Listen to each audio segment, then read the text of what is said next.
नमस्कार दोस्तों, स्वागत है आप सबका हमारे YouTube चैनल गोल अचीवर्स में। मैं शालिनी गोयल आज आपके सामने लेकर आई हूँ टेंसेस। इंग्लिश ग्रामर का पोर्शन टेंसेस सबसे मेन इम्पोर्टेंट होता है। अगर हमें स्पीक करना है, इंग्लिश किसी के सामने बोलना है, तो टेंसेस हमें मालूम होने ही चाहिए। उनके रूल्स सही तरीके से पता हो तो हमें हेजिटेशन नहीं होगी और किसी के सामने भी हम अच्छे से इंग्लिश बोल सकते हैं। टेंसेस कई लोगों के लिए टेंशन होती है। Tenses means tension. उन्हें समझ नहीं आता, कंफ्यूज रहते हैं कि कब क्या यूज़ करना है, कहाँ डू लगेगा, कहाँ डज लगेगा, कहाँ डिड लगेगा, हैज़ लगेगा या हैव बीन लगेगा।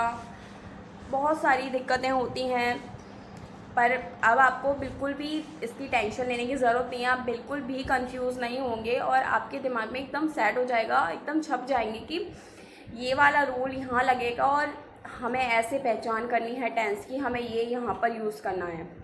अब आपको बिल्कुल भी दिक्कत नहीं होगी, मैं आपसे वादा करती हूँ। लेकिन आपको डेली यूज़ में इनको टेंसेस को लेकर आना पड़ेगा, आपको यूज़ करना पड़ेगा अपनी डेली लाइफ में, तभी आप इंग्लिश इम्प्रूव कर पाएंगे, टेंसेस का सही यूज़ कर पाएंगे। मैं यहाँ पर सिखा दूँ, आप यूज़ ना करें तो उसका भी कोई फ़ायदा नहीं है। आपको अपनी डेली लाइफ में लेकर आना ही पड़ेगा, उसको यूज़ करना ही पड़ेगा। सबसे ज़्यादा प्रॉब्लम ये भी होती है कि हमें वो एनवायरनमेंट नहीं मिल पाता है कि हम इंग्लिश बोल पाएँ। क्या होता है कि कोई हमारा फ्रेंड है या कोई भी है हमसे बात कर रहा है, तो हमारी मदर टंग हिंदी है, इंडिया में हमारी मदर टंग हिंदी है, तो वो हमसे हिंदी में बात कर रहा है तो हमें भी हिंदी में बात करनी ही पड़ती है। ज़्यादा इंग्लिश में बात करो, इंग्लिश झाड़ो, तो वो सोचता है बहुत एटीट्यूड दिखा रहा है, इंग्लिश आ गई है इसको। तो इस तरीके से होता है, तो भी हमें एनवायरनमेंट सही से नहीं मिल पाता है। घर में भी हम मम्मी पापा या कोई भी होता है तो उनसे भी हम हिंदी में ही बात करते हैं क्योंकि हमारी मदर टंग है।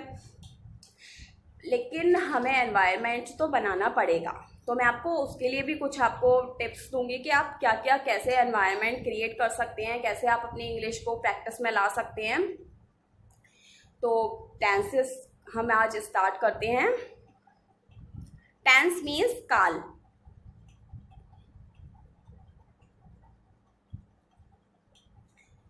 ये हमारे 4 टाइप्स के होते हैं। फर्स्ट इज इंडेफिनिट और सिंपल टेंस। इंडेफिनिट को सिंपल टेंस भी कहा जाता है। Second continuous tense, third perfect tense and fourth is perfect continuous tense. तो इनकी क्या पहचान होती है? इंडेफिनिट या सिंपल टेंस में क्या है कि इसमें समय निर्धारित नहीं होता कभी भी। जैसे कि मैं खाता हूँ, मैं पीता हूँ, मैं खेलता हूँ, तो समय इसमें निर्धारित नहीं है। या फिर हैबिचुअल भी इसे कह सकते हैं कि ये हमारी हैबिट में है, तो हमारी जो डेली लाइफ में हम करते हैं जिसमें समय निश्चित ना हो, निर्धारित ना हो, तो उसको इंडेफिनिट या सिंपल टेंस कहा जाता है। कॉन्टिन्यूअस टेंस, इसमें काम चल रहा है, कॉन्टिन्यूअस है, कॉन्टिन्यूअसली चल रहा है काम, हम कर रहे हैं उसको। परफेक्ट टेंस, इसमें काम पूरा हो चुका है या समाप्त हो चुका है, हमने काम कर लिया है। परफेक्ट कॉन्टिन्यूअस टेंस, इसमें काम हो रहा है निश्चित समय से। कॉन्टिन्यूअस टेंस में काम चल रहा था, लेकिन परफेक्ट कॉन्टिन्यूअस में काम चल रहा है कुछ निश्चित समय से। तो ये हमारे 4 टेंस होते हैं। इंडेफिनिट सिंपल टेंस, जिसमें समय निर्धारित ना हो, जैसे कि मैं खेलता हूँ, सीता एक मधुर गीत गाती है, हम बाजार जाते हैं, सोहन पत्र लिखता है। तो ये सारे हमारे एग्जांपल्स हैं इंडेफिनिट सिंपल टेंस के, जो हमारी डेली लाइफ में भी सेंटेंस यूज़ होते हैं, बट हम उन्हें बोलते नहीं, कभी झिझकते हैं, या फिर कभी हमें पता नहीं होता कि उसमें क्या रूल अप्लाई करना है या क्या आएगा उसमें। कॉन्टिन्यूअस टेंस, इसमें काम चल रहा है, जैसे कि मैं खेल रहा हूँ, सीता एक मधुर गीत गा रही है, हम बाजार जा रहे हैं, सोहन पत्र लिख रहा है। तो रहा है, रही है, इस टाइप के सेंटेंस आते हैं क्योंकि कॉन्टिन्यूअस है काम। परफेक्ट टेंस, इसमें काम पूरा हो चुका है, यानी कि समाप्त हो चुका है। मैं फुटबॉल खेल चुका हूँ, जिया खाना खा चुकी है, मेरा मित्र आया है, सोहन ने एक पत्र लिखा है। They all are the examples of perfect tense. Perfect continuous tense, इसमें काम हो रहा है निश्चित समय से। जैसे कि वह 10 मिनट से चाय पी रहा है। राम इस किताब को 2 घंटे से पढ़ रहा है। तो 2 घंटे, इसमें समय दिया हुआ है, निश्चित है, 2 घंटे से पढ़ रहा है। वह सुबह से अभ्यास कर रहा है। हम 3 दिन से यह किताब लिख रहे हैं। तो ये सारे एग्जाम्पल्स हैं परफेक्ट कॉन्टिन्यूअस टेंस के।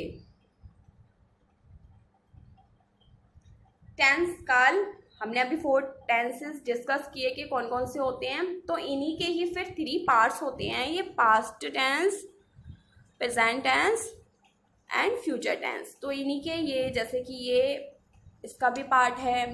इंडेफिनिट और सिंपल टेंस के भी past indefinite tense, present indefinite tense, future indefinite tense. इसी तरह past continuous tense, present continuous tense, future continuous tense.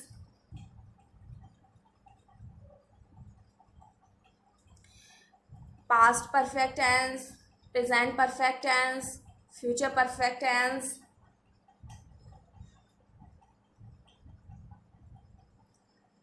Past perfect continuous tense, present perfect continuous tense and future perfect continuous tense.